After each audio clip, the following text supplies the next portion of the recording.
What she said, Hey. All right. No, it's cool. It's cool. Yeah. Shabbat Shalom. Shabbat Shalom.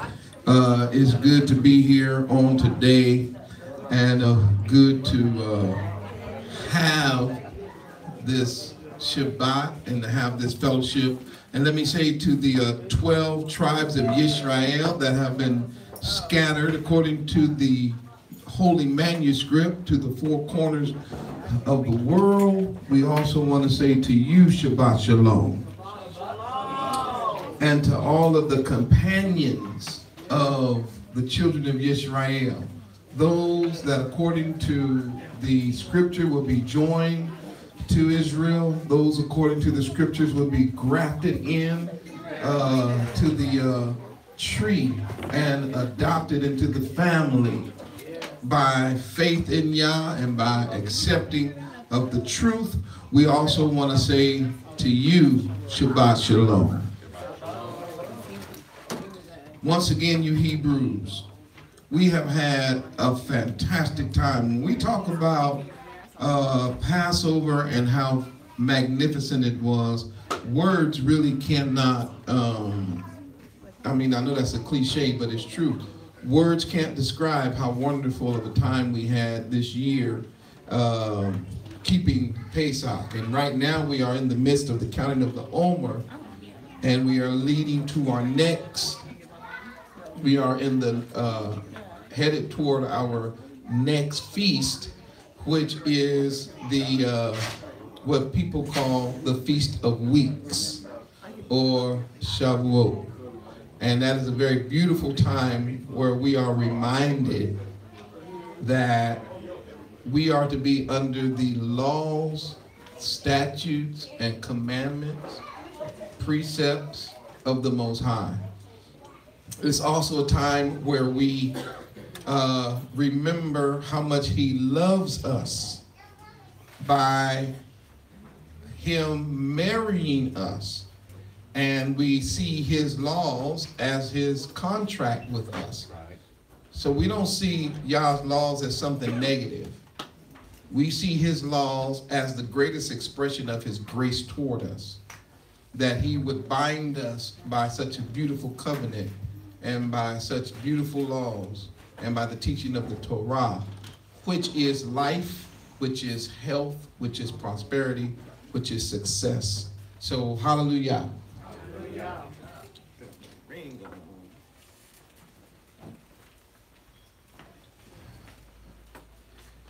So we are between feasts, and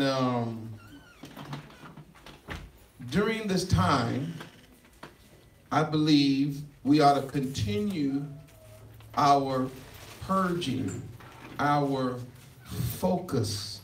We ought to continue looking within and finding anything that's not like Yah, anything that is against Torah, and we need to be removing that from our lives. Not just while we are removing unleavened bread, the physical bread, but all that malice and all that strife and all that wickedness. We don't move it out once a year, we move it out every day. Hallelujah.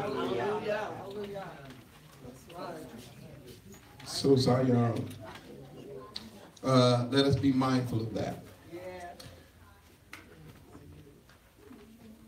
At the conclusion of the message, we'll have an opportunity to support the work of the Ark.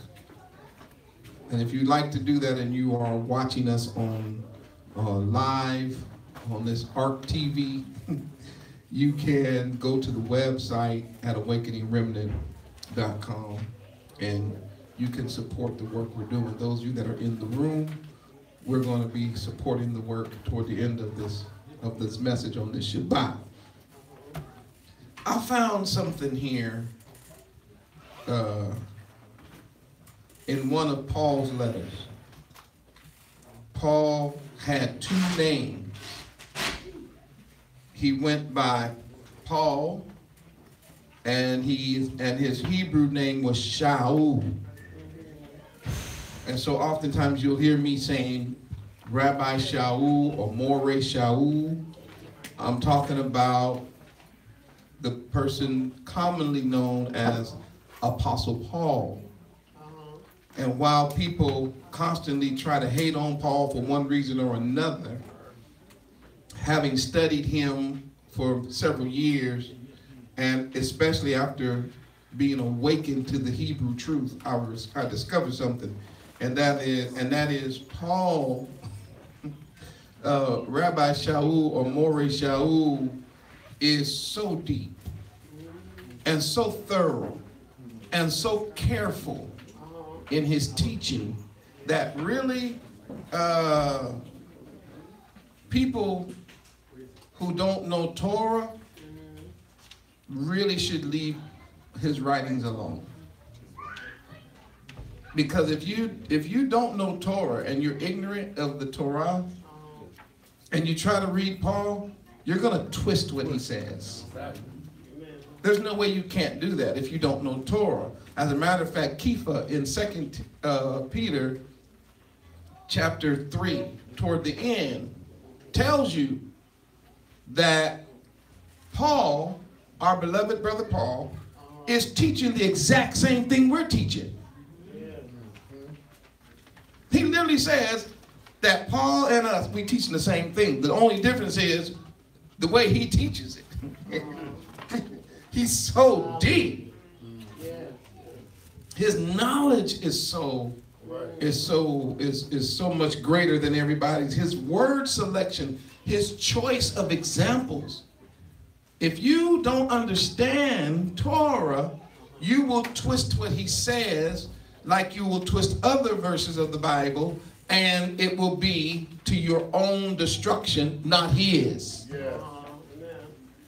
And anybody who thinks that Paul was teaching contrary to the Hamashiach or was teaching contrary to Torah, number one, does not know Torah and for sure have not listened to Hamashiach. Because after careful examination, I discovered they're on the same page.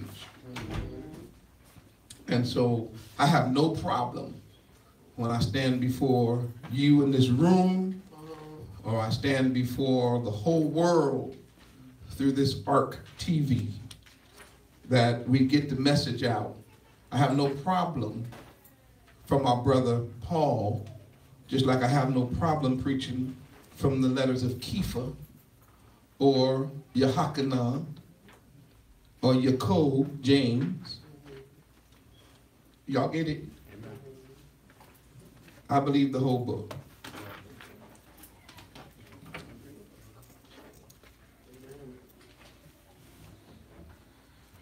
Philippians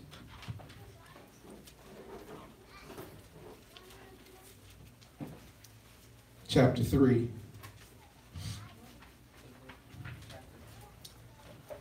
Our brother Paul, who was a Hebrew Israelite, he's our cousin from the tribe of Benjamin.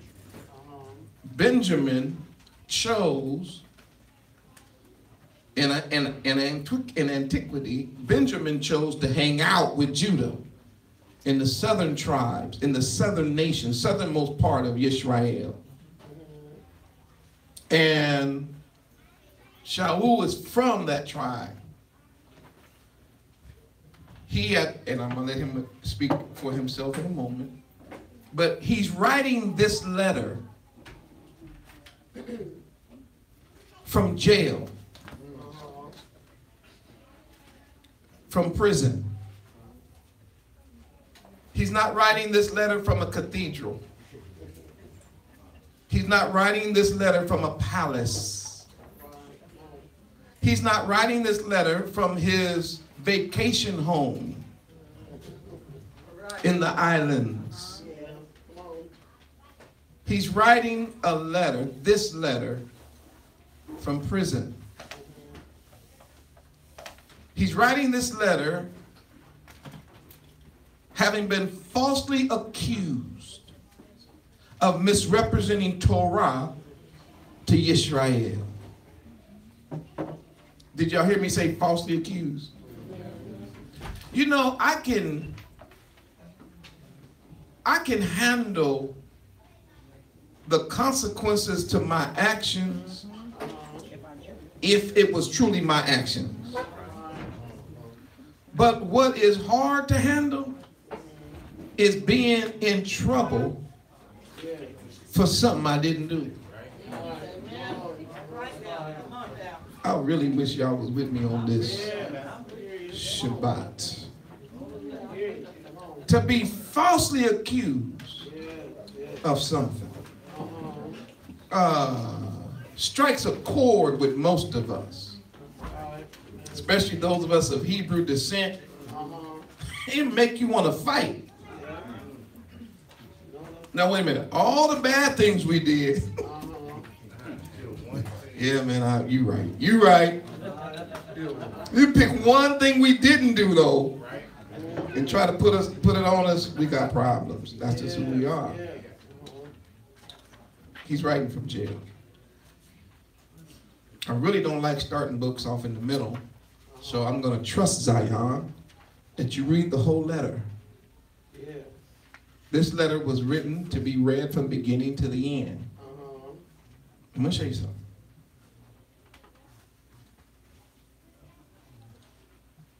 Finally. Y'all see that word? Underline that. It means this is the end thought.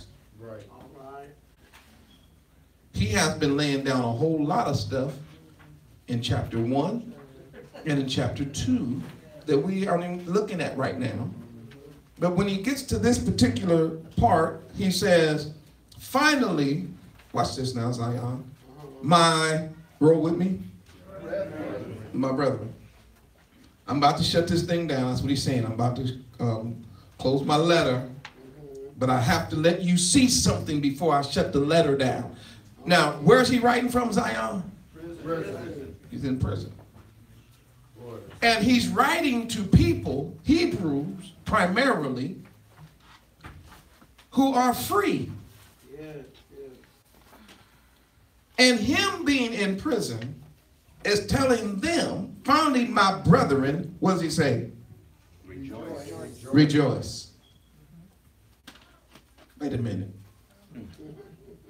Ain't you in prison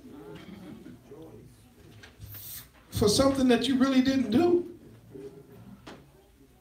And yet your disposition is to try to tell folks that are free to rejoice. You have to be some kind of person to be in prison for something you didn't do. Pick up a pen, write a letter, and tell those that are outside the prison, rejoice. They should be telling you, hey man, it's going to be all right. No, but you telling them, hey, y'all hold on, it's going to be. But you locked up, man. They gave you a free case. And honestly, believe it or not, you're on death row. So he's not just in for a petty crime. At this point, the judgment is capital. He's going to be killed for the gospel. And not that Christianity story that's a lie. He's not being killed because of Christmas and Easter and Mother's Day and Valentine's Day. He's not being killed because he wants to eat pigs and shrimps and crab. He's on death row because he's preaching the fulfillment of Torah.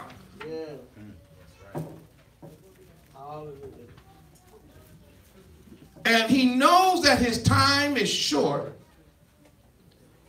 And instead of him talking about how depressed he is behind these bars in this dungeon, he's talking about rejoice. Now let me read this because I want you to say, he said rejoice in the Master.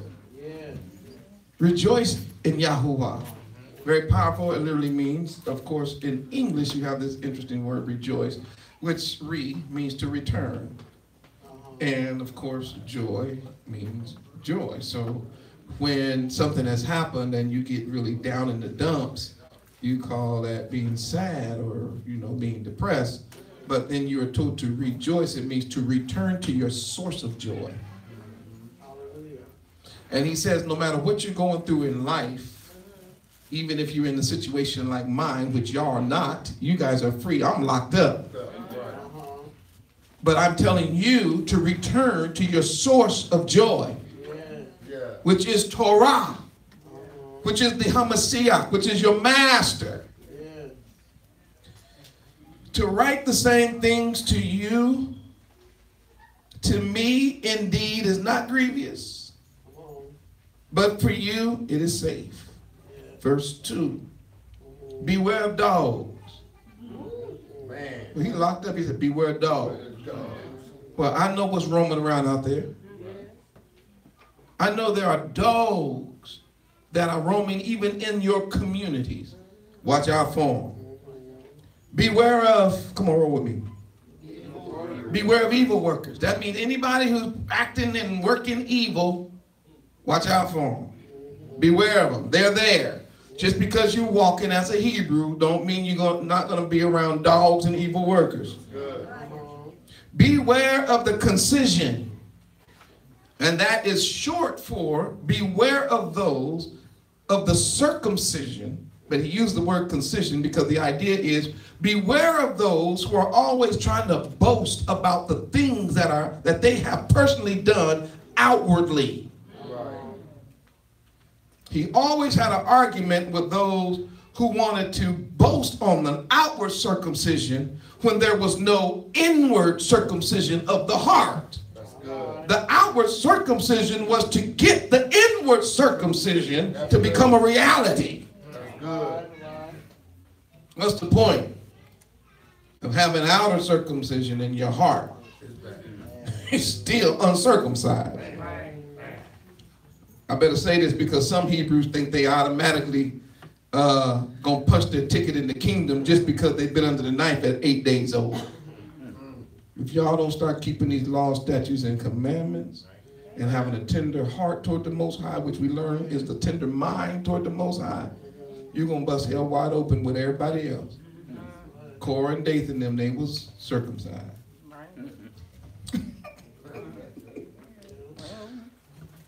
That don't mean you're not going to hell. Beware of those people. Watch this. For we are the circumcision. Uh-oh, he's going to explain it. Which do what? Worship. How? In the Ruach. And that word always relates to truth of Torah. Whenever you see in the Spirit, by the Spirit, with the Spirit, he's not talking about some ghost like Casper's friendly ghost gonna fly by and hook up with you and y'all gonna just be happy. No. He's talking about here the breath of Torah. Let's keep going. I want to get stuck. And rejoice in Hamashiach Yoshiyahu. So he tells you, I just told you what that was. And have no, come on. Where? Can y'all please underline that? Don't have any confidence in your flesh. Why? The flesh will let you down. If you put confidence in you, even in your own flesh, you're going to be shocked how many times you let yourself down. So if you can't put confidence in you, how are you going to put confidence in the flesh of other men and other women? I've said this so many times, but I mean it. I've heard folk argue with themselves. Like, who you argue with? Oh, nothing, I'm talking to myself. What are you saying? Well, I told myself I wasn't going to eat this no more because I'm trying to lose weight and I'm sitting here, but this cake, Mama Nia shouldn't have made that cake like that. She know better than that. So what are you standing here just staring at the cake for? Because part of me wants a bite and part of me is telling me no. Wait a minute, are you two people? something in you is conflicting. Yeah. Right? Inside of you. So how are you trusting you when you are conflicted with you? Most of us, our problem is, at one point or another, we started putting confidence in the flesh. Yes. We started affirming. This is going to speak is true. We start affirming ourselves. That's right. That's good. Watch this. We start reading and then coming to our own conclusion. Right. Then we have our own meeting with ourselves about what it say. Then we walk in it as though we done did something. Right. That's good. Man, that's you, man. That's you. That's you. Something told me. I felt something. I'm like, woo. So maybe y'all didn't read that verse. Where he says, and have, come on. No confidence. Where? In the flesh. In the flesh. Deuteronomy chapter 10, verse 16. Come on, let's look at that. Deuteronomy chapter 10.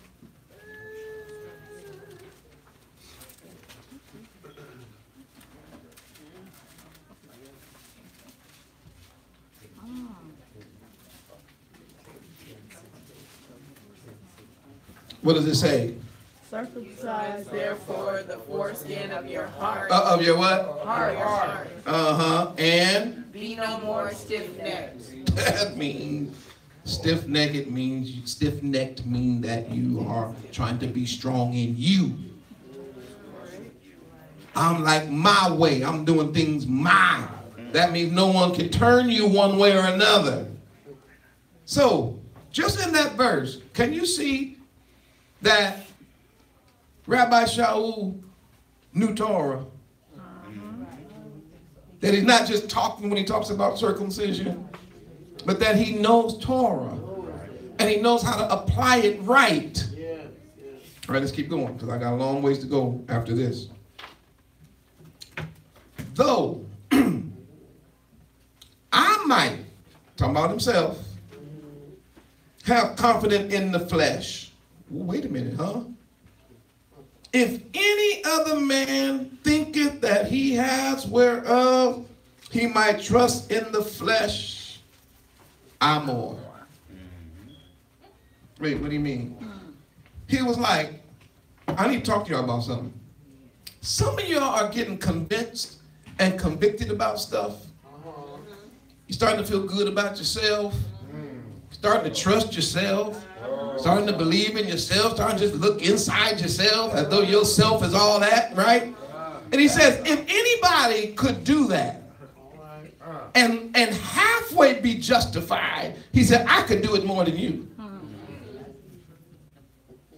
Now, you think he's trying to be arrogant or do you think he's trying to prove a point?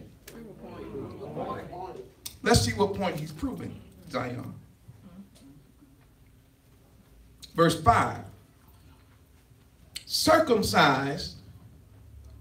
Come on. Yeah, let's just start there. Those of you who don't brag on circumcision, I've been circumcised too. And I got circumcised the 8th day according to Torah. You know what he was saying here?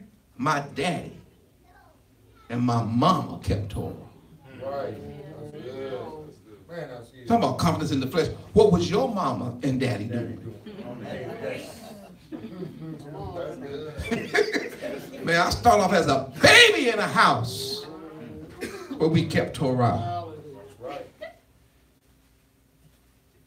I'm of the, come on. Tribe of Benjamin. No. Of the stock of Israel. He said, I want y'all to know, I know my heritage. I know my lineage. He says, of the what? He said tribe. Do you see the word tribe? Y'all don't let that word throw you off. See, Hebrews were tribal people. Don't let just throw you off, Zion. Listen to what I'm saying. Because our thing is to find truth, right? Paul's black. He's what you would call a black man. You would look at him and say, he's a Negro. He looked like an Egyptian. Y'all looking at me strange. Okay, go to Acts. I wasn't planning on doing this. Go to Acts. Let's get to that. Where's that verse at? I think it's around in the 20s when he is going to stand in front of somebody online. Probably got it faster than me. 21:38. 21:38. 38. Let's start at 37. It says, and come on, y'all read it together. And as was to be led into the castle, come on. He said to the chief captain, what'd he say? May I speak unto thee? He said, hey, can I talk to you? Who said? Canst thou speak Greek? He said, do you know Greek? Now, if he was a white European living in the Roman Empire, would anybody be questioning whether or not he could speak Greek? No. That's what they spoke. The Greek spoke Greek. If he was Greek, he would be speaking Greek. If he was Roman, he'd be speaking Greek. Why is there a question? Like, I can't, you can speak Greek? Because the average black people in those days were not they weren't speaking Greek. They were speaking their Semitic language, whatever it was. In this case, the language is Hebrew. But he's now speaking Greek. Now, to take it one step further, read 38. This is what they asked him. Come on. Art thou that Egyptian? Wait, whoa. Aren't you that Egyptian? If he was a white European from Rome or Greece or whatever, do you really think they would be mistaking him for being an Egyptian?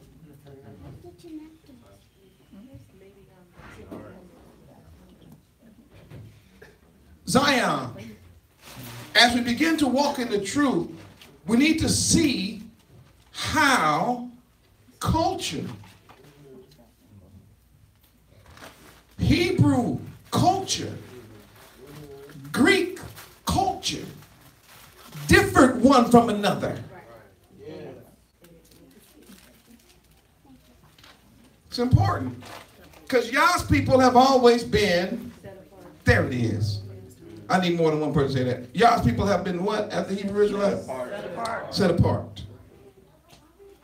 We are a set apart people. Now, they said, which leadeth out of the wilderness 400 men that were murderers. Verse 39, but Paul said, man, I'm a man which am a Yehudian. I'm from the tribe of Judah. So Judah and the Egyptians favored each other. He said, I'm just from Tarsus, which is a city in Sicilia, a citizen of no mean city. And I beseech you, suffer me speak to the people. So you see there that on the surface, they thought he was an Egyptian, but he was a Hebrew. So go back to verse 5 of Philippians chapter 3. The stock of Israel, the tribe of Benjamin, a Hebrew. But he says, I'm a Hebrew of the Hebrews. He was saying that I could trace my lineage here. We didn't intermarry with Greeks. Watch this. As touching the law. He said, okay, let's move to that. So I first start off with my birth. At 8 days I was circumcised. Mom and daddy was a Hebrew. I'm a Hebrew. He said, now, when I got old enough to keep the law, watch what he says. A what? Pharisee. I ended up with the group that was the top lawyers of the day.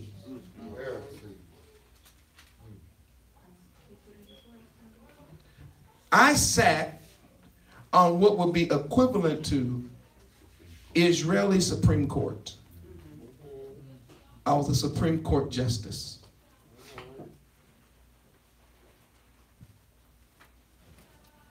Concerning zeal, ooh, you want to know if I was into it or not, or whether I was just, like passive? Let's bring up this. What about my zeal? He said, persecuting the assemblies. Really? He said, that's why he was saying, listen, if anybody can sit here and start talking about who they are and what they have and what they've done and have confidence in the flesh, he said, I could go on and on. My zeal had me going from town to town persecuting those of the assembly. Touching the righteousness which is in the law, what did he say? Blameless. Paul's not lying. He said, right now, based on Torah, while I was a Pharisee, nobody could bring an accusation against me and it stick. Zion, if I ever make that statement, somebody please put me out my misery. Just Moreh done lost it, y'all. Because my list of wrong. Don't look at me like that, Speedy. We grew up together. That's why you. Woo! Man. You think we would stand up in front of somebody talking about, as of touching the Torah, blameless? Man. No. But this man was reared in a strict house. Then when he got older, he started walking according to the strictness of Torah and hooked up with the strictest group in Israel. Pharisees. Verse 7. Finally made it to where I'm trying to go. Verse 7. Come on. But what? Things were gained to me. The things were gained to me. The things that I thought was all that. The stuff that I thought made me. The stuff that set me apart. The things that I started thinking was necessary, or I should say, was worthy of my trust. He said, those I counted, come on. The things that I actually thought were an asset. What ended up happening was I realized that those very things became a liability. Yeah. Because these things were causing me to put more confidence in me than in the promise Hamashiach. Good. Well, that's good. Yoshiyahu. Therefore, unfortunately, I ended up persecuting. Right. Boy, that's good. And while I was doing it, thought I was right. Right. That's good. That's good. Let's keep going. That's good stuff. He says, yeah, doubtless. Doubtless. And this is kind of, Zion, where I'm moving into as a Moreh, and I believe many of you are moving into as newly awakened Hebrew Israelites. He says, I count all things but loss for the excellency of the knowledge of Hamashiach Yahushua, my master, for whom I have suffered, come on, of all things. Stop, pause. Boy, that's it. It almost the exact opposite message of the Christian church. The Christian church that was organized by a man named Constantine, by the way, and all of the deviant things that are in that religion come from the organization of that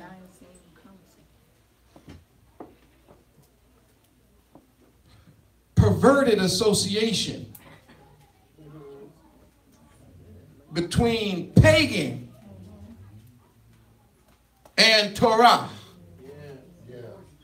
But watch this.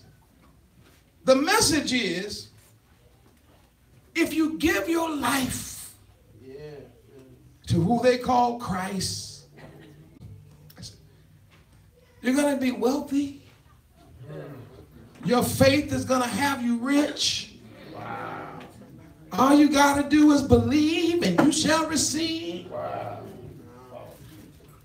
And that if you're tired of driving in that bucket, it means you got bucket faith. Don't get mad at me because I'm in a Rolls Royce. I must have Rolls Royce faith. Don't be mad at me because I'm in my Learjet because I got Learjet faith and you on roller skates. Y'all just got roller skate faith. Wow. So you have everybody believing that a ticket, watch this, to gain is an association with Christ. But Shaul said, my association with Hamashiach is the reason for the loss of all things. That's good. Before I was with him and I had all these houses because I was a Pharisee, you know. Start walking with him, man. Couldn't pay the mortgage. I had all these friends started walking with him, man. They all turned their back on me. I had all this position and power. When I walked in a room, people stood to attention. But when I started walking with him, they might start mocking me, making fun of me. I lost position. I lost power. I lost pride. And watch this. Right now, I'm in prison. Yes. That's good. When I was a Pharisee, man, I was rolling. I started keeping the ways of Hamashiach. I'm locked down. On death row. So broke. So poor. So needy now. Watch this. This is true. He wrote a letter to Timothy, who was like his adopted son in the faith. And at the end of his life, he asked Timothy, he said, I need you to do something for me. And you would, I mean, what would you be thinking like? What would he need at this point? He said, it's cold and I only have one cloak. And when they came and got me, I didn't have it with me. Can you just go get that cloak and bring it to me? He asked for one cloak because it was cold. One. Most of y'all got more coats and more sweaters and more blankets and things like that than you could even count. Right now, you couldn't tell me how many you had. That's good. He He lost all things and remembered, I do got one cloak. And it's getting cold. Timothy, can you just bring that? Second thing he said, and I ended up locked up, man, and I didn't get my other books. I got a couple of books that I had left behind. Can you bring me a couple of books? Most of us got libraries, computers, cell phones, iPad. Still talking about what we ain't got. We got computers on our wrists like Apple Watches. Some of y'all got computers in your shoes. Tell you how many steps you took today. Kids got iPads. Everybody got laptops, big screen TV, and complaining. Do you get my point? About what you don't have. This man was like, I literally and honestly, when I started following the Most High, in truth, I suffered the loss of all things. Now watch this. Does he regret it? Verse 8. And do count them, but, come on. Dung. Dung is bull waste. This is the Shabbat.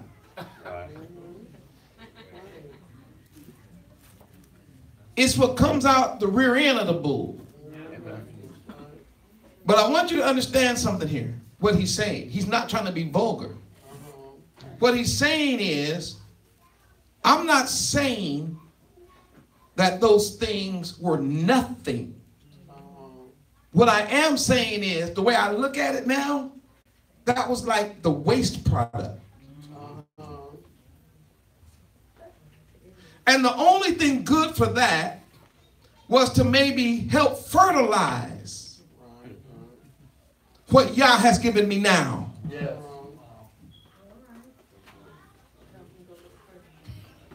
In other words, I use that stuff like I would use fertilizer.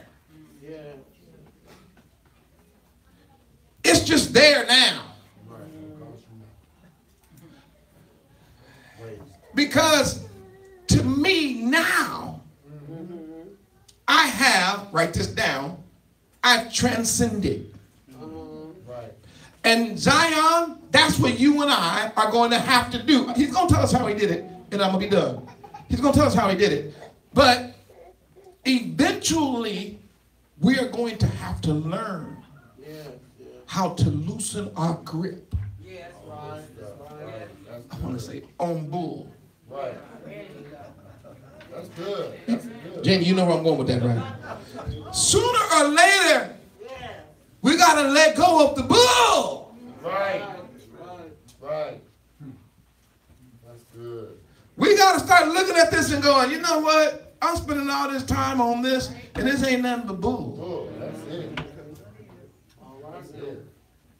And I'm realizing that all the stuff I was taught in school was a bunch of bull. That's it. And being the muckety muck of the Pharisees wasn't nothing but bull. And watch this. Thinking that I was better than everybody else because of who my mom and daddy was, that's bull.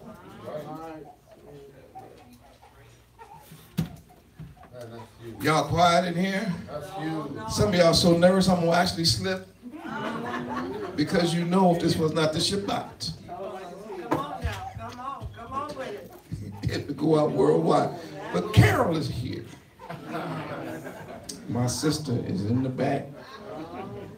And every time I look at her, I'm reminded to keep it as clean as possible.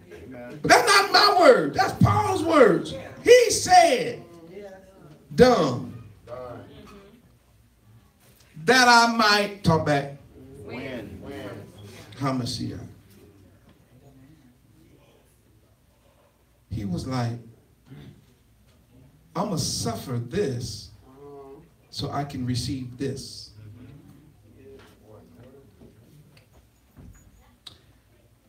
Ooh. It's a star by this in my Bible. Mine too. Mine too. Yes. And be found Yes. All right now. Bring it on. in him. Ooh-wee. Jazz, I'm trying to say something today. I'm pretty trying to. In him, not having my own righteousness. That's what. The reason why I got to get rid of all this other stuff is because this stuff kept pointing to self-righteousness.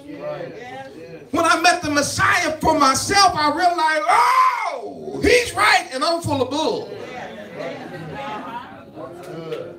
So now I got to get rid of all the bull so I can have him, because I don't need to be trying to stand in my own righteousness.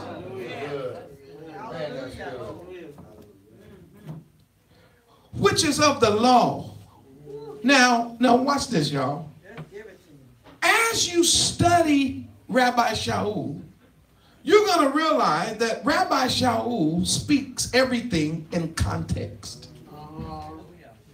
When you see the word law in Greek, everybody goes to one word in Hebrew, and that's Torah. And they then say that he's talking about that the Torah, which is the teachings of Yah, are bad. That's not his point. When Rabbi Shaul became a Pharisee, he had totally adopted the laws of the Pharisee. Watch this. Which were a blend of Torah and man-made tradition. Whenever the Messiah got to a Pharisee, it was always pointing at the things that they made law. Why? Because all of the Pharisaical laws were set up, listen to me, Zion, to justify the Pharisees. If they didn't want to give to their parents, to take care of the parents, they twisted the law and said, if we give to the temple and if we live a righteous life, we're so holy, that's my mama blessing.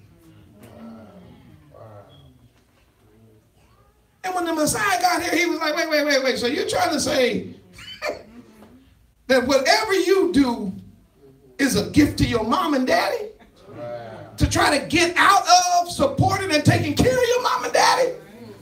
He said, that's what you guys do all the time. You Pharisees and scribes and hypocrites. Washing the outside of the cup and the inside is nasty. Whitewashing sepulchres and the inside got dead men bones. Come on now. Rabbi Shaul here was saying, I was in a system of laws as a Pharisee where I was justified. Before I came to the Messiah, I couldn't see it right. Watch it now. Watch this. But that, listen to this, which is through, come on. The faith. The what? The faith. Now, those of us who know Hebrew know that he's comparing now what? Law with faith.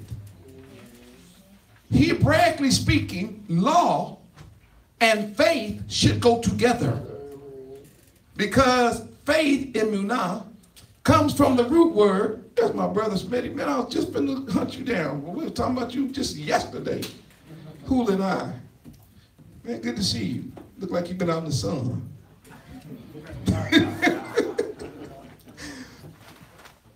We know that Paul knows that the word law, the word truth, the word faith, they go together.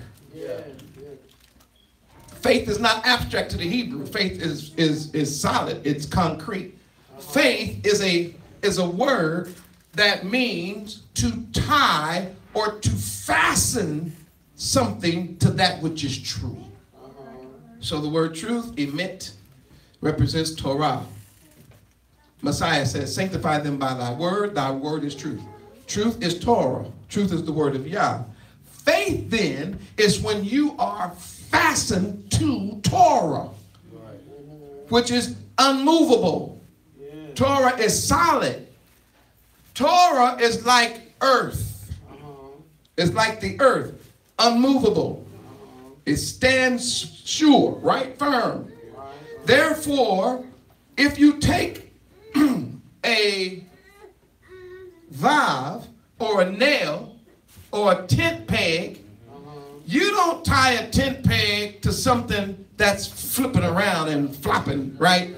No, you take a tent peg and you find some solid ground, then you drive that tent peg in something solid. So now you can tie a rope to it that can hold the pole, the ab, of the tent up.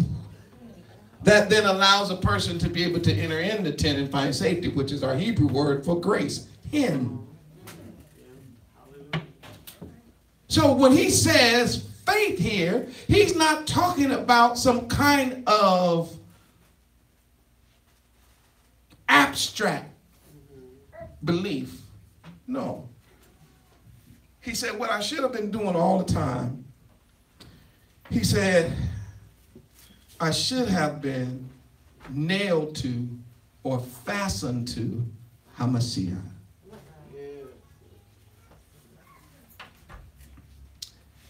Who is, or that is, the righteousness of Yah. Oh, so anything he does is right. That's what Rabbi Shaul is confessing. The Pharisees weren't right. That was dumb. You get it? Sadducees wasn't right. That was dumb. The whole world had a... Listen, but he said, but when it came to the king, that's who I should have been fastened to. Now, verse 10. That I may, come on.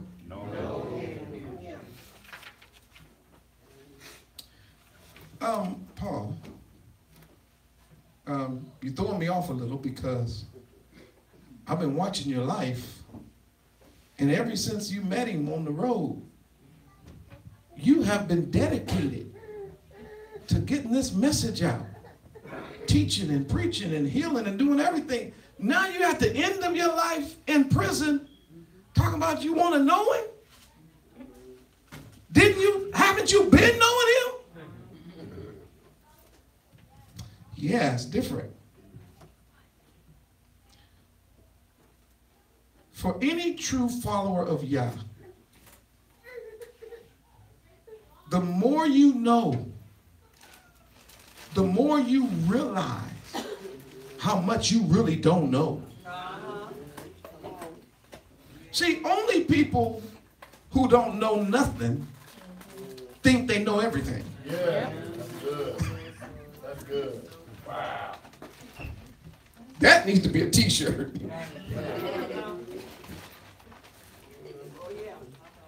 People who don't know are always talking about what they know.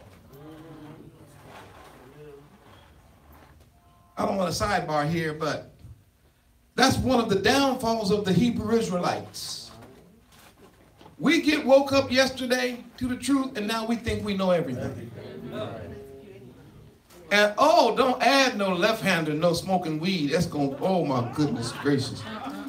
Then they know more than the average bear. Once they get high and the Hebrew, woo, you can't talk to him for nothing. Because he's going to tell you what he learned while he was high.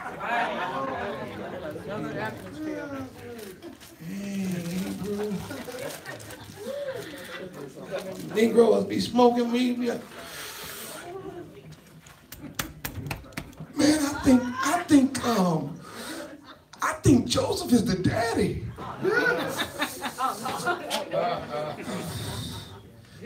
Hey, Hebrew, man. Another brother be like, man, you're like, hold on, man. Hey, man, I've been thinking about something, man. So I think the Holy Ghost is a woman.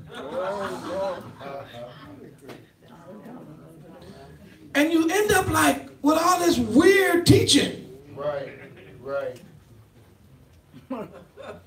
Because a person thinks they know more than they really do. He said, I'm trying to know him. So here's a Hebrew word. Let me put it out here. Hul and I were talking about these Hebrew words earlier. And some of you all know the word foreknow. Does anybody know it that want to say it before I bring it out in this room? There's a couple of words for know in Hebrew. Acknowledge. Oh, low. Okay. Ain. Ain. Okay. Good. We know that it's an I or an I to see. Oh, like no? Or To, no? I'm sorry, to know. Oh, yada. Yada. There. So the first word that he mentions here has the equivalent to our Hebrew word yada. Yada is oftentimes translated in your Bible as know, but it means a lot more than that. It means to perceive, to understand, to be called by, to wake up to something that goes on and on and on. One of the things that we are called to do in Scripture is to yada Yahuwah. And the idea is not to just know that there is a Yah, but we are told that we are to get to know him by keeping the commandments and following the word. So this is what he's saying is, he's saying, one of the things I need at the end of my life is a better understanding of my master. And he's starting to see his life in a way that I think many of us have not seen our lives. Let's watch this. A process or a journey from one point to another. Our lives, Zion, are not just going around and around in a circle, going nowhere. This fatalistic philosophy that teaches you that you are an accident, you are a product of the random selection of nature, that you have no true purpose, that when you're dead, you're done, eat, drink, and be merry, for tomorrow you die. All of that stuff takes out of your mind, out of your psyche, out of your thinking that you are supposed to be on a journey somewhere. Right. Hebrews never, ever, ever looked at life as journeyless. They always saw it as you going somewhere. Now, where are you going? Right. Because there's two ways. Right. One way leads to life in the house of Yah forever. Another way leads to death or hell or Sheol or destruction forever. But this idea that you're just in the middle going nowhere is not in the mindset of a Hebrew. So you have so many words in Hebrew that deal with the idea of direct, which is path or a way. It has a dotted, right, in the word direct. So you already know it means door or pathway. There's so many words that deal with that because that's what life is. It's a journey. And he's dealing with his life's journey. Watch what he says. That I might know him. And the, come on. And the power of his resurrection. And the of his being made conformable unto his. I was like, wait.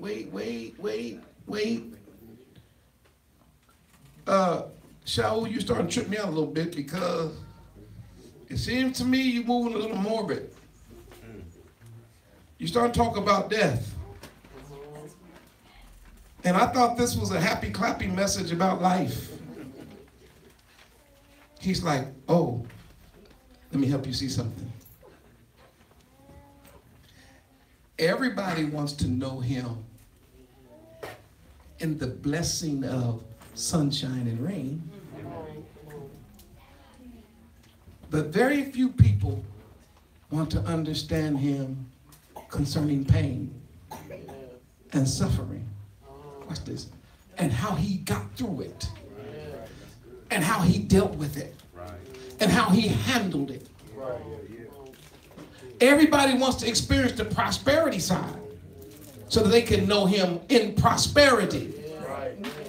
But not many people want to know him in poverty. Everybody wants to know him in plenty. But there's knowledge to be gained about him in poverty. Now I'm going to put a pin right here because I got to stay here just for a moment. Your king, listen to me, chose the low estate. He could have been born in a palace. He could have had a silver spoon in his mouth from the time he was a baby till he died. He was the king, you know that. You know, everything on this planet was under his control while he was here. You don't think he know where all the gold is? He put it in the earth. All the value and all the beautiful trees, you don't think he knew which ones he needed to make? Come on now. No. But in order to learn certain lessons, and in order to feel certain things, and to know certain things, you got to go through certain... Zion, I'm trying to help you see something. At the end of Rabbi Shaul's life, he was locked up in prison, and instead of him arguing and fighting and trying to figure out a way to get out, he was like, what's the lesson that I'm supposed to be learning about suffering? Oh, here it is. I ain't the first person in prison for something I didn't do. My king got put in prison. I'm not the first one on death row. My king was on death row. I'm not the first one from the house of Judah to be misunderstood, or the house of Israel. My king was misunderstood. Y'all getting it down right? I'm not the first one who's been circumcised according to the Bible and still got to die a horrendous death. My king was circumcised the 8th day in the temple, and yet he hung on a cross. He was like, I see it now. When we say we want to follow him, to know him, what we're saying is, I want to walk the same grooved path that he walked. So he's saying in this passage, and I'm going to let y'all go, but watch this. This is what he's saying. He's saying that this is something necessary so that I can be prepared to resemble him in my death. I used to say this all the time flippantly, but I now mean it because I can see things from the Hebrew viewpoint. I just can't die stupid. Right. Could you please look at somebody and share that with them and say, please don't die stupid. Look at somebody and say, don't die doing something stupid. It leaves a bad taste in everybody's mouth when you die stupid. It's hard to cry for you at a funeral when you die doing something stupid. I mean, it's hard to even write the little poem. You know, we loved them, but heaven loved them best and all that. It's hard to write that down when you're like, but that fool jumped out of an airplane that was perfectly well. It was flying everything. Just jumped out. We've been telling him, hey man, that skydiving thing, man, let that go. It's hard to even cry for somebody like that. Oh, you was bungee jumping, was you? Testing the limits. Gonna jump over a bridge, didn't know that there was a rock right under the surface of the water. Bust your head wide open, and now we gotta cry. No, you died stupid. Yeah, well, he was a lawyer. That was a stupid lawyer. But he was very intelligent. He was a judge, not a stupid judge. Why? Because we're going to judge your whole life Based on that one act. based on how you died. Yep. He said, I got to make sure that my death is conformed to his. Dying, keeping Torah. Right. That's good.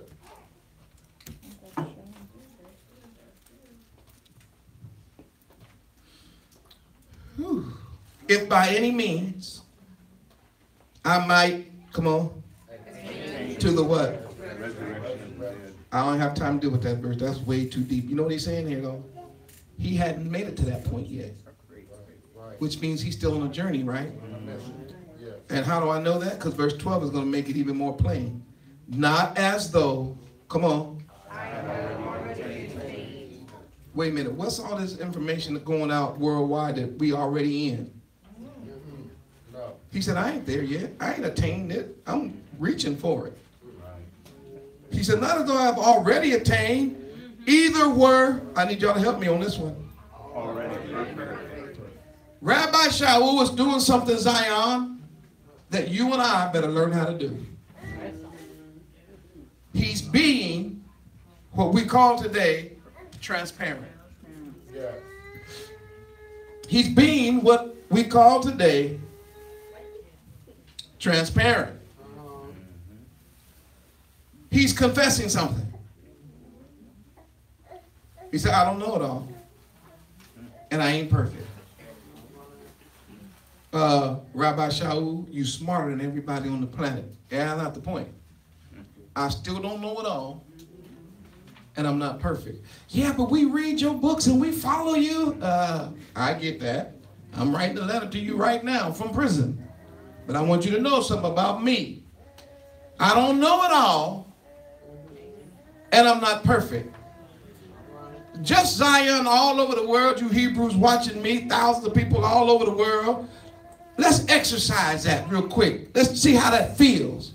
Say this. Say, I don't know it all. I don't know it all. And I'm not perfect. And I'm not perfect. Now, some husband need to look at his wife right now. Tell us that, baby. I don't know it all. And I'm not perfect.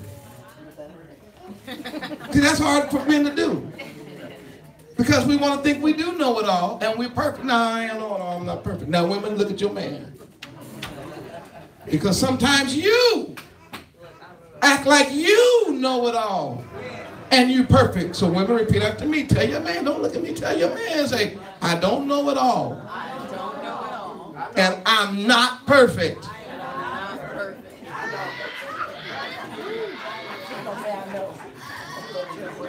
Right? Did I help the house at all today?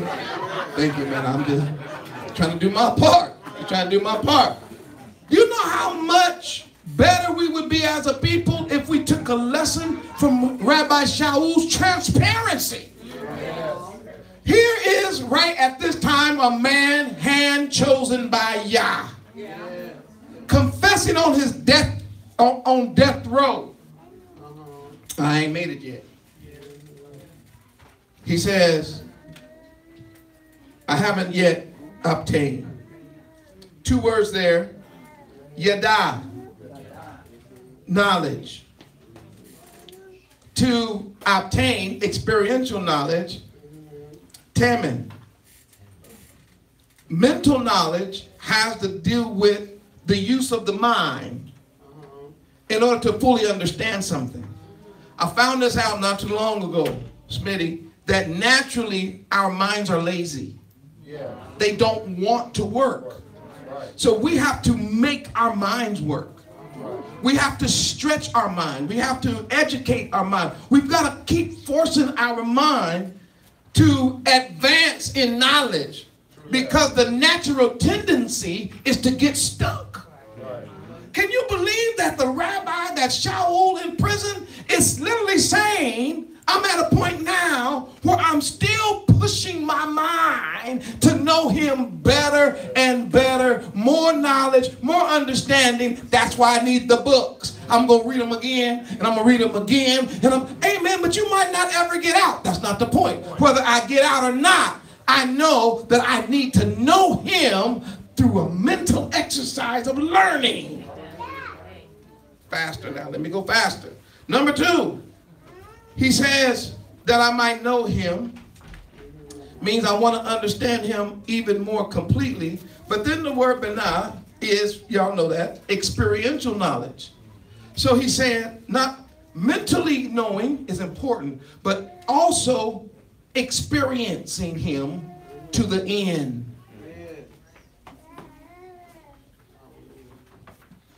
That word has to do with grabbing something. And this is what he says.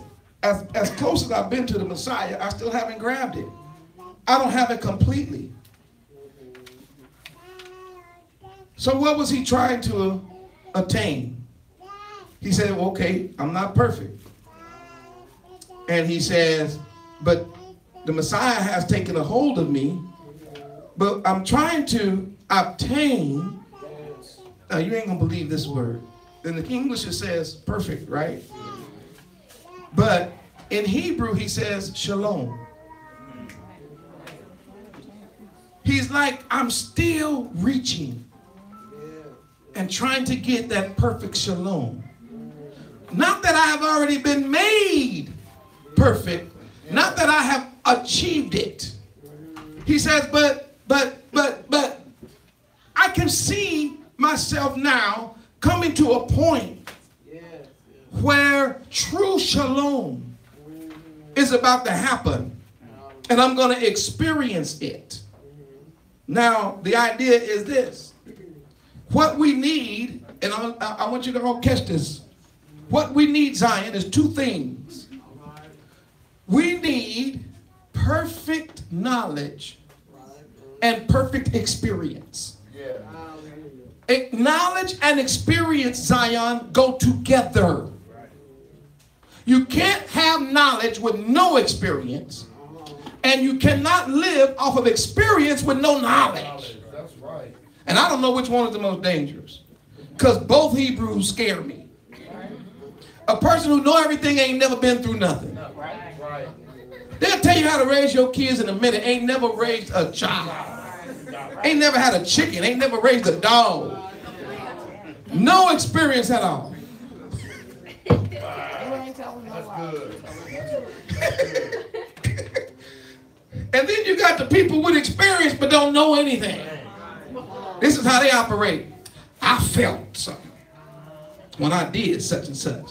Yeah, but that was wrong. Well, I don't know about all that. All I know is every Christmas I got a little tingle into my spirit. Wow. So I felt it must have been right. Wow. Y'all get the point I'm making? But the person who will put their experience with their knowledge, now you have a Hebrew you can work with. You have, that's a good word, you have function. I'm almost done. You guys have been so kind to stay in with me this long. When we walk with Yoshiyahu, the goal is to be complete in him. And being complete in him has to do with being identified with him. In other words, it has to go past just reading scriptures in a book, but it has to go to obtaining shalom. As a matter of fact, most of us think we've made it to the end when we're just beginning. Hallelujah. Because Christianity kind of taught that in a weird way. That all you need to do is get saved. So the idea is you get saved and you're done. Say, what else do I need to do? Nothing. Girl, you saved. You be like, how am I saved? Repeat after me. Lord Jesus, come to my life and save me. That's it. That's all I got to do. So therefore you have Hebrew Israelites swinging on poles, twerking and carrying on, talking about we prayed before we went on the pole. Wow. And asked the Messiah to be with us. Wow. Because you don't understand that what you were told was a lie. The truth of the matter is, when you received the knowledge of the Hamashiach, when you received that knowledge, it began a journey. Right. Yeah. And your journey is to be conformed into his image, and that process does not stop. Right. There you go. Until the resurrection of the dead. Watch this. Which means part of the process is understanding you're going to die. Yeah. Which means part of the process is learning how to live. I got to live right so I can die right and be resurrected right. That works. That works. Because if I live wrong and die wrong, I'll be resurrected wrong. In hell, be lifting up my eyes. Paul was transparent. Let me read what I jotted down here. Paul said he had not had attained. Second, he fought against the idea that some people had already attained. Everybody is still pressing. 4, the power of the resurrection can only be experienced through death. 5, the will of Yah for us is to be like our King. And the goal is to experience the power of resurrection. The goal is not simply to die. The goal is to feel how it feels to be risen from the dead. He reached a level, Paul did, to where he said, you know what, I'm never going to be fully satisfied until I make it to the very end. So what he does is he says, I press. And there he employs an athletic imagery. And that particular imagery is to make a very simple point, that runners or athletes have in them a desire to push toward the end. That's what separates the great from the not so great, is that some people, they like track, but they don't want to work out. They can run fast, but they don't want to actually increase their speed. So they're cool as long as they just in their own little school. But when you start thinking of being the world champion, then there is a particular amount of discipline that must now take place to get you to that world championship level. Y'all in the room with me? He said, and there's only one way I can actually do that. One, I gotta stop living in the nostalgia of yesterday. Forgetting those things which are behind. That's what he said. Not that I don't remember them. Stop using them as though that's everything. No, there's still things that are what? Before. And so what he says is, I'm not going to get paralyzed by my past when I have such promise in the future. Every day is a new day. Every opportunity, or it is an opportunity for a new adventure. He said, I'm going to push toward what's ahead. The idea is the picture in your mind of a man running and his muscles are straining, but his focus is clear. And his dedication is to win his race and obtain the prize. Both mental and physical disciplines are necessary. The goal cannot be to just enter the race. The goal has to be to finish the race. You guys have been kind. Let me show you something. I got to go to Job real quick. Go to the book of Job. I have to go there. Job chapter. What is that? Chapter 16. Yeah, Job chapter 16. Go to Job chapter 16. And I'm going to shut it down because I'm going to talk about pressing toward this mark. The idea of pressing is to stress and to strain toward.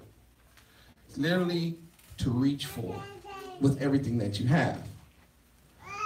A mark comes from our idea of a tav, right? And we would call it like a bullseye today. So when we tell a person, hit the bullseye, what we're really saying is shoot the arrow and hit the mark. So whatever the mark is the bullseye. Right? Paul is doing something so cold-blooded here. For those who don't study Torah, they'll never see it.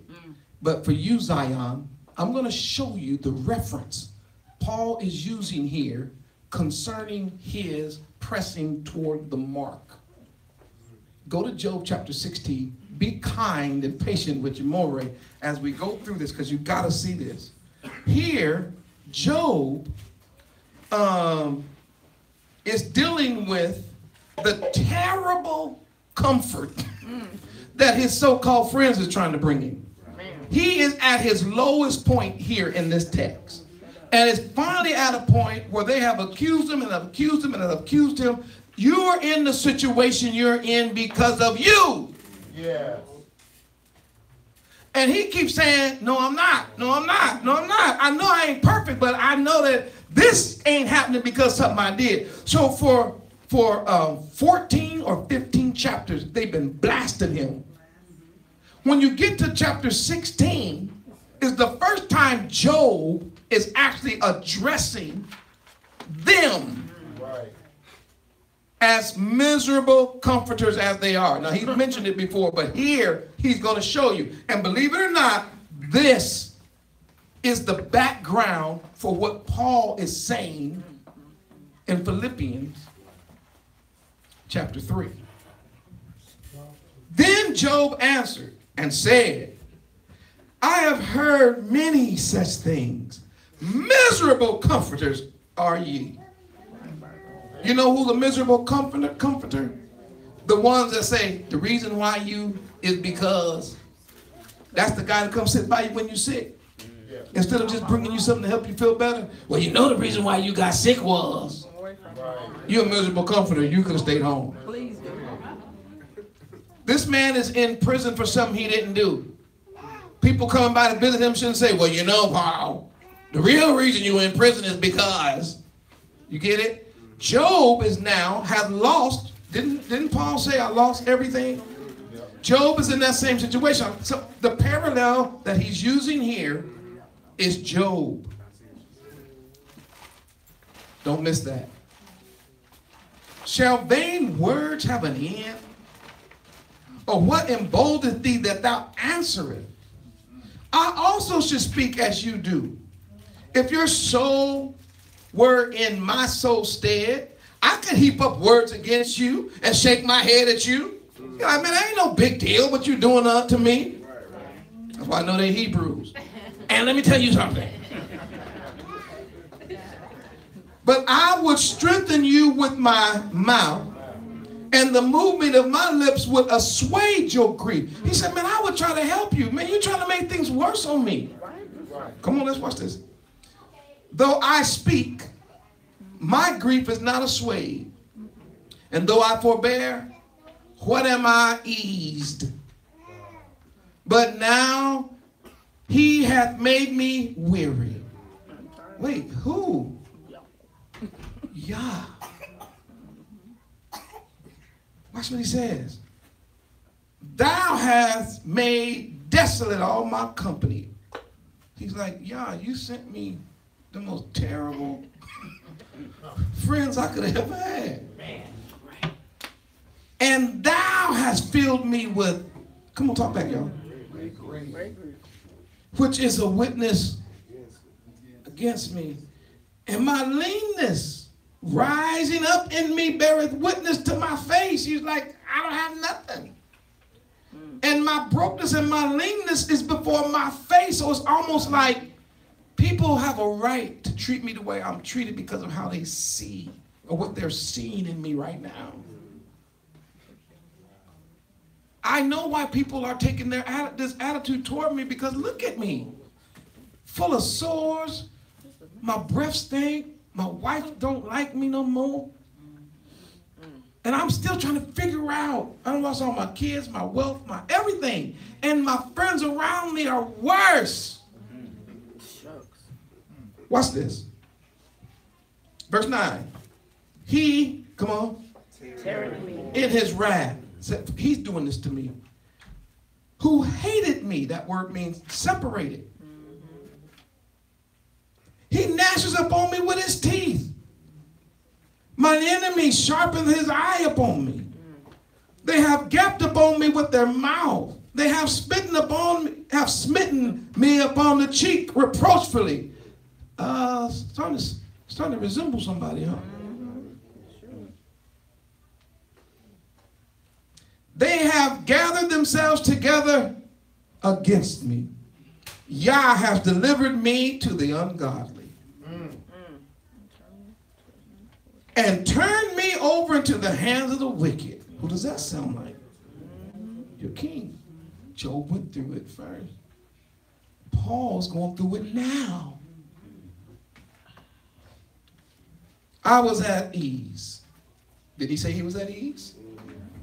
Remember when he said all the Pharisees, they're circumcised and Hebrew, and right? I was at ease. This is his background, Zion. But he hath broken me asunder. It was following him. He has also taken me by my neck and shaken me to pieces. That right there is a vivid illustration. It's like I was with him, my trust was in him, and all of a sudden, from my point of view, he just turned on me and started doing all kind of stuff, and now he's just choking me out. I live there. You ready?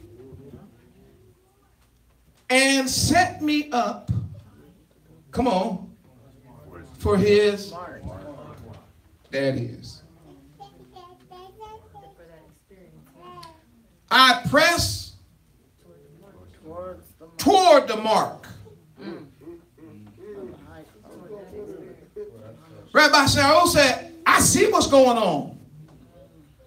I see that he has set me apart to be a mark. I'm not the one shooting the arrow. I'm the one with the bullseye on my back. I'm pressing toward the mark. I'm pressing toward literally being the mark. Like Job. I'm pressing on being the object of the onslaught of the wicked.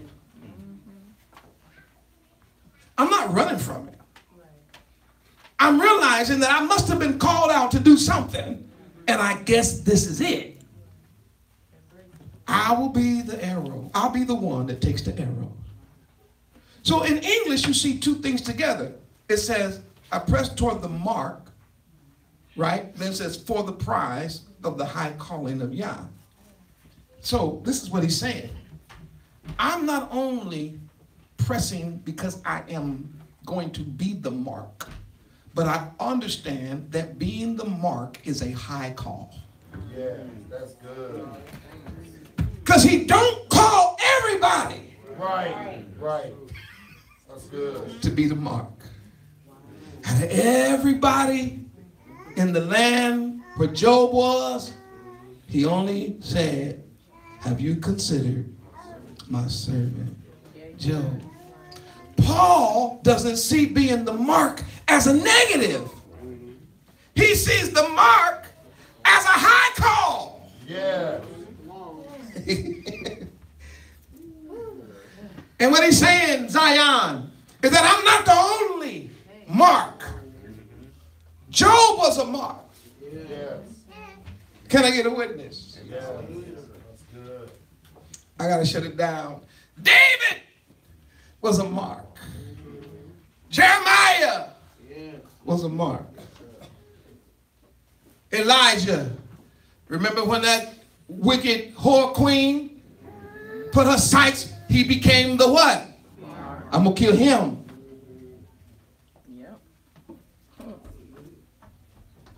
Oh, I want to help you see it. Paul uses this term again in the book of Romans when he says, mark those who cause division among you. He's saying that my being the mark of Yah is a high calling. Why? Because it's in him. Let me finish this. I've been up here way too long, but I'm having so much fun. His archers compass me round about. He cleaveth my reins asunder and does not spare. He poureth out my gall upon the ground. It means my guts are spilled. He breaketh me with breach and breach. He breach upon breach. He runneth upon me like a giant. I have sewed sackcloth upon my skin and devoured my horn in the dust. Right. My face is foul with weeping. On my eyelids is the shadow of death. Not for any injustice. Where? Also my prayer is pure. Bible. O earth, cover not thou my blood, and let my cry have no place. And now, behold, my witnesses in heaven, and my record is where? Is on high. My friends scorn me, but my eye poureth out tears unto Yah. Oh, that one might plead for a man with Yah, as a man pleadeth for his neighbor. When a few years come, then I shall go the way whence I shall not return. So I'm pressing to be that mark, because it's a high call of Yah, and you can see it is what he's saying in the English that Christ Jesus, but it's in Hamashiach, who became the greatest mark of all humans to walk the planet. As a matter of fact, he died on a tree that represented the Tav, or the mark. And so he says, I press toward the mark. I got so happy reading this.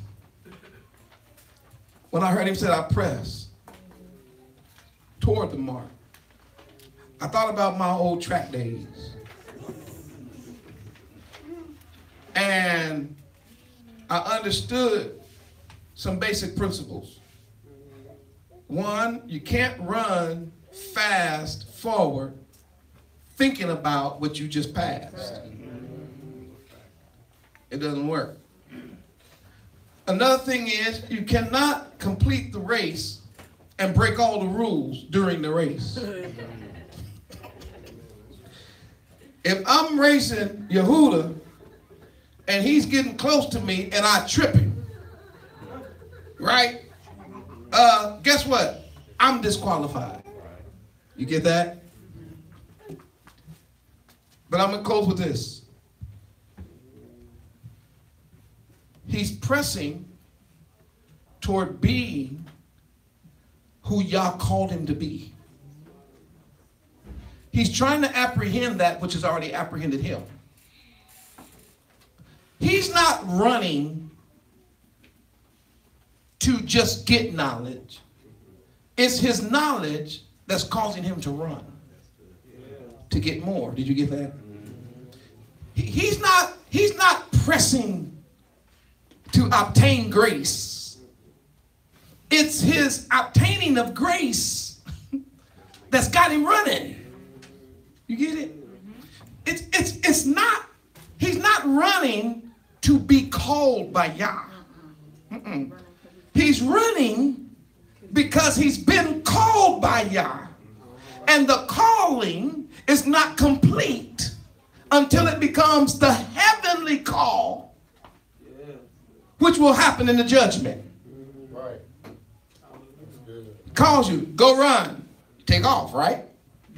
But you don't stop until you hear him say, good and faithful sir. Thank y'all for being kind. Look at somebody, tell them press on. Press on. Tell them keep pressing. Keep pressing. Yeah, because we are the mark. That's the mark of the high calling. Yeah, I've been marked because it's a high calling. Yeah. I'm trying to figure out now what it means to suffer for his sake. 2 of our brothers got beat up in the temple. And when they went back to the fellowship, they said, we rejoice. Say, man, what was you so happy about? We actually were counted worthy to suffer on behalf of his authority or his name. Hallelujah. Hallelujah. Hallelujah. Hallelujah. Let's keep running. Let's keep pressing Zion. Shalom.